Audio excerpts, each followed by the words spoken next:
Issue 1. Why is translator profession still not a profession? What features should translator profession have in order to be considered as a profession?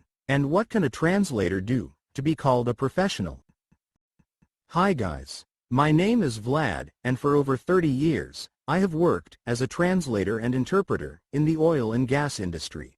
In issues of my reels, I will tell you about the problems which, in my opinion, exist in the translation industry, and also specifically in the area of oil and gas translation, suggest possible ways of their solution. I would like to point out in advance, I do not insist that my judgments and recommendations are correct. They just comprise my personal opinion. You can accept or reject them. Another thing is important, that you, as translators, are not indifferent to such problems of the translation industry.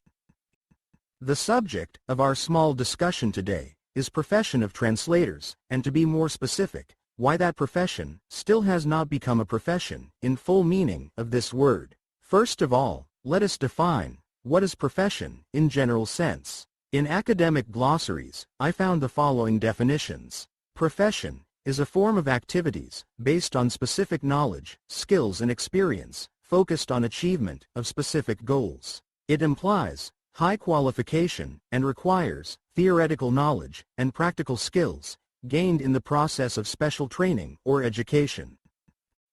Specialty is a complex of knowledge that is needed for specific profession. Specialty came into existence due to differentiation of labor. It can be stated that specialty is subdivision of profession. For example, lawyer is a profession, but legal advisor and notary are its specialties. Teacher is a profession, but chemistry teacher is a specialty.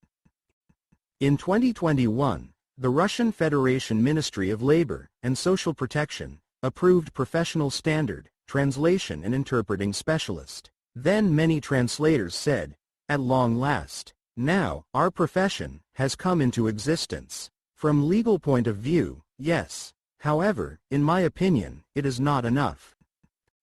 The more time passes after the standard adoption, the more critical is the question, and why was that standard adopted at all? Just in order to be? From my point of view, nowadays, it is very important what the very translators think about their now legitimate profession, what position they take in professional activities.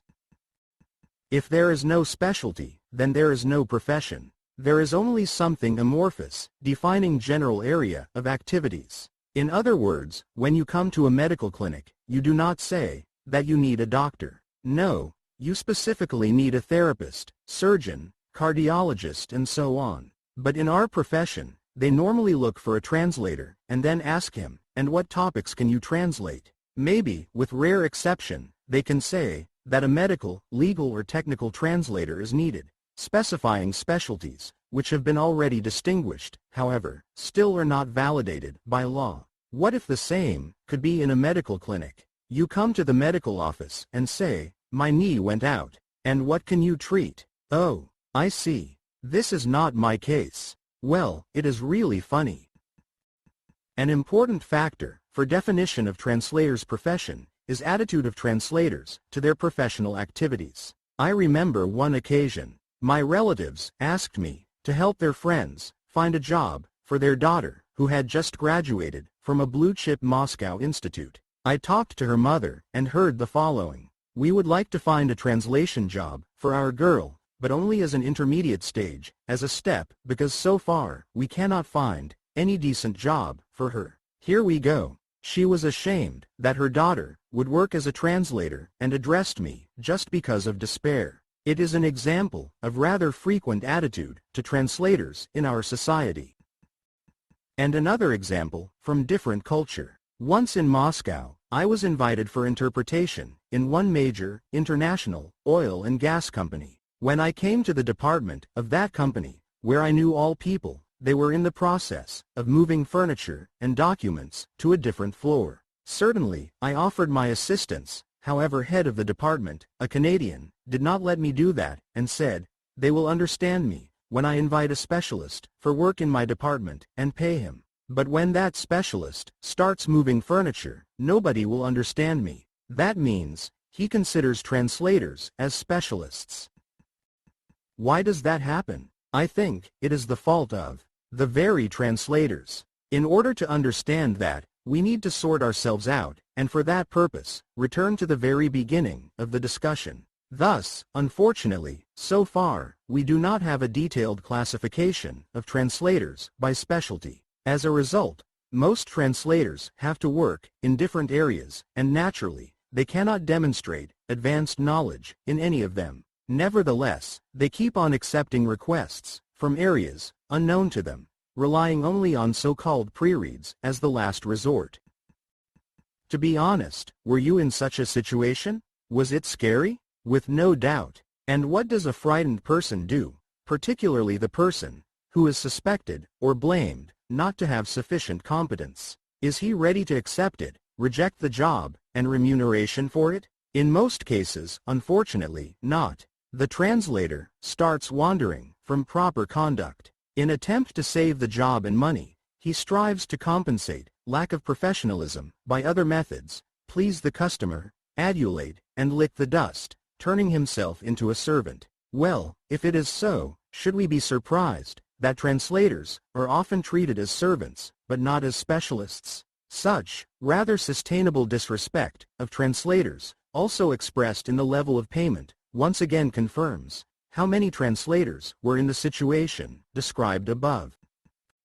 Can a translator respect his profession if he does not succeed in it? Of course, he cannot. I'll tell you what. Regardless of all illegal and legislative actions, in reality, the translator profession will come into existence only when the very translators start to treat it with respect. And the first demonstration of such respect will be development of competence in the area of translation. There are good reasons why the words profession and professional have the same root. Only professionals, but not incompetent and disconfident persons, can have a profession.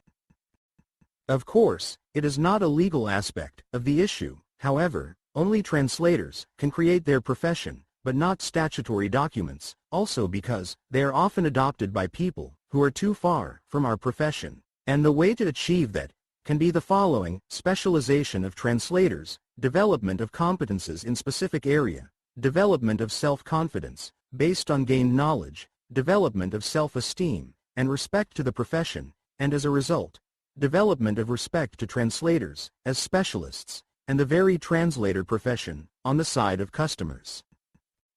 Once again, I would like to emphasize that I only express personal opinion as an idea to consider. That is all for now. Please write and call for feedback. Use our website, portal Petrotran, or Telegram channel, Petrotran Plus.